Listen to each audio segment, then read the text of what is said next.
नमस्कार दोस्तों, कैसे हैं आप लोग। उम्मीद करता हूं जबरदस्त जिंदाबाद होगे। और एक बेहतरीन सा सीरीज में आपका फिर से वेलकम बैक करते हैं। फिर से आपका स्वागत करते हैं। आइए, आज 13वां लेक्चर है आपका। और रोज एगो दूगो लेक्चर हम दे रहे हैं, इसको आप कंप्लीट करते जाइएगा, कॉपी पे नोट्स बनाते जाइएगा, ठीक है। तो आइए देखते हैं, आज इसमें हम थेल्स थ्योरम पे करेंगे कि थेल्स थ्योरम का कॉन्सेप्ट क्या कहता है और इस पे आधारित सवाल कैसे आते हैं। तो आइए, ज्यादा देर न करते हुए हम लोग इसको निपटाते हैं। तो यहाँ पे आप देखेंगे थेल्स थ्योरम कहता क्या है। थेल्स थ्योरम कुछ इस प्रकार से कहता है कि अगर त्रिभुज एबीसी है, कोई एक त्रिभुज एबीसी है, और उसमें हम इस बीसी भुजा के समानांतर एक डी लाइन खींचते हैं, तो यहाँ से त्रिभुज, जो छोटका त्रिभुज हो जाएगा एडीई, और बड़का त्रिभुज एबीसी, दोनों क्या होगा, सिमिलर होगा, समरूप होगा। और जब समरूप होगा तो उनके संगत भुजा का अनुपात बराबर होगा। तो थेल्स थ्योरम बस इतना ही कहता है कि अगर कोई भी त्रिभुज में एक भुजा के समानांतर अगर हम कोई लाइन ड्रॉ करते हैं, तो वो जो होता है वो छोटका त्रिभुज और बड़का त्रिभुज का समरूप होता है, और संगत भुजा का अनुपात बराबर होता है। ठीक है, इतना याद रहेगा। दूसरा आपको ये भी याद रखना है कि अगर दे दिया कि डी और ई जो है ए बी और ए सी का मध्य बिंदु है, तो आपका ये डी जो होगा वो बीसी का आधा होगा। ये भी आपको याद रखना है। बात समझ में आ गया। आ जाइए, क्वेश्चन दिखाते हैं आपको। क्वेश्चन करके देखिए, मजा आएगा। कह रहा है कि त्रिभुज पी क्यू आर में बिंदु टी और एस जो है क्रमशः पी आर और पी क्यू और पी आर पर इस प्रकार है कि टी एस, एक मिनट यहाँ पे देख लीजिए। यहाँ पे हम A P Q R, P Q और पी आर पे हैं, तो यहाँ पे टी एस हमने ड्रॉ कर दिया, टी एस। यहाँ पे बोला है कि टी एस जो है क्यू आर के समानांतर है, तो ये दोनों क्या है, समानांतर है भाई साहब। ठीक है। अब कह रहे हैं यदि टी क्यू 7.2 है, टी क्यू जो है आपका 7.2 है। आगे कह रहे हैं पी एस जो है 1.8 है, और एस आर जो है 5.4 है। तो यहां से पीटी की लंबाई बतानी है। कुछ नहीं करेंगे, यहां से आप ये भी याद रखेंगे कि पीटी बटे टी क्यू, ई भी बराबर होगा पी एस बटे एस आर के। बात समझ में आ गया। तो यहाँ पे पीटी आपका निकालना है।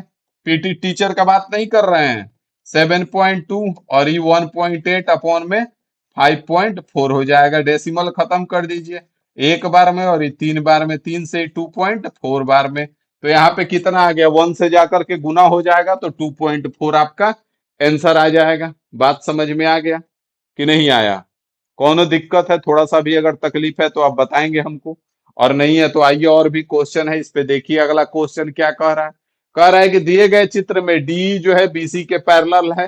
ठीक है भाई, एडी दे दिया आपका 2.5, डीबी आपका दे दिया 3.5। ठीक है भाई, ईसी दे दिया 4.2, ईसी दे दिया 4.2। तो एसी का माप बताना है। अभी आपकी नैतिक जिम्मेदारी है कि फटाफट सॉल्व करके इसका आंसर कमेंट कर दीजिए। कमेंट बॉक्स में एक प्यारा सा हार्ट के साथ इसका आंसर गिरा दीजिए। आ जाइए, अगला सवाल दिखाते हैं। कह रहा है त्रिभुज एबीसी में भुजा एबी पर बिंदु डी इस प्रकार है कि बीडी और डीए है, बीसी बिंदु ई इस प्रकार है कि डीई पैरेलल एसी है। तो यहाँ पे आ जाइए, ध्यान दीजिए, एबीसी है, एसी है, तो यहाँ पे बी हम रखेंगे, ए बी सी थोड़ा सा हम। अब यहाँ पे डी है, डीई। ठीक है भाई। आगे बोला है, क्या क्या बोला है, बीडी जो दे रखा है वो 3 दे रखा है। ठीक है। डीए जो दे रखा है वो 4 दे रखा है। ठीक है। और यहाँ पे क्या बोला है, इनके क्षेत्रफल का अनुपात, इसका और इसका क्षेत्रफल का अनुपात आपसे पूछा है। अब आप बताएंगे कि इसका क्षेत्रफल का अनुपात क्या होगा। तो सबसे पहले आप यहाँ पे एक चीज समझेंगे, यहाँ पे क्या क्या मुद्दा बन रहा है। तो सबसे पहला मुद्दा आपको पता होना चाहिए कि त्रिभुज ए बी सी जो है, ए बी सी जो है, यहाँ पे ध्यान दीजिए, त्रिभुज बी ए सी जो है, बी ए सी, वो आपका सिमिलर हो जाएगा त्रिभुज बी डी ई के, बी डी ई के। बात समझ में आया। हाँ सर, आ गया। अब यहाँ पे आप हमको बताएंगे कि अगर इसका भुजा अगर हम लेंगे तो इसका भुजा तो पूरा 7 हो जाएगा, और इसका भुजा 3 हो जाएगा। ई क्या है, साइड का रेशियो हो गया, साइड का रेशियो हो गया।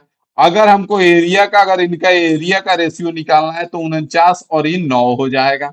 हो जाएगा कि नहीं हो जाएगा, हो जाएगा सर जी। तो यहाँ पे अगर हम त्रिभुज ए बी ए सी का बात करें तो 49 आ रहा है, तो ये पूरा 49 है और ये आपका 9 है। तो ये बचा हुआ कितना हो जाएगा? 40 हो जाएगा। और यही आपको सीखना था, यही आपको समझना था कि यहाँ पे ये बचा हुआ 40 हो रहा है तो काहे हो रहा है, कैसे हो रहा है। क्योंकि आप क्या करते, इसका 3 का स्क्वायर और 4 का स्क्वायर कर देते, 9:16 नहीं होगा, ठीक है। तो यहाँ पे त्रिभुज का बात किया गया है। तो पूरा का एरिया कितना है? 49, और छोटका का एरिया 9। तो ये बीच जो क्वाड्रिलेटरल है आपका, चतुर्भुज है, उसका 40 हो जाएगा। तो यहाँ पे आपका आंसर कितना बन जाएगा? किसका किसका पूछा है? 9 और 40। तो देखिए किधर है? 9 और 40 आपका ऑप्शन डी में है। बात समझ में आया भाई कि नहीं आया? फटाफट एक बार प्यार से कमेंट कर दो, एक प्यारा सा हट के साथ।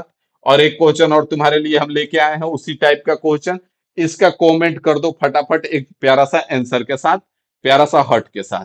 ठीक है, बाकी मिलते हैं फिर तुमसे एक नए लेक्चर में, एक नए कॉन्सेप्ट के साथ। और इसी तरह से फटाफट कंप्लीट करते जाओ। तब देखना एक दिन जब पूरा कंप्लीट होगा तो कैसे ज्योमेट्री का सवाल निपटा पाओगे। ठीक है, तो अभी के लिए इतना ही रखते हैं। Thank you.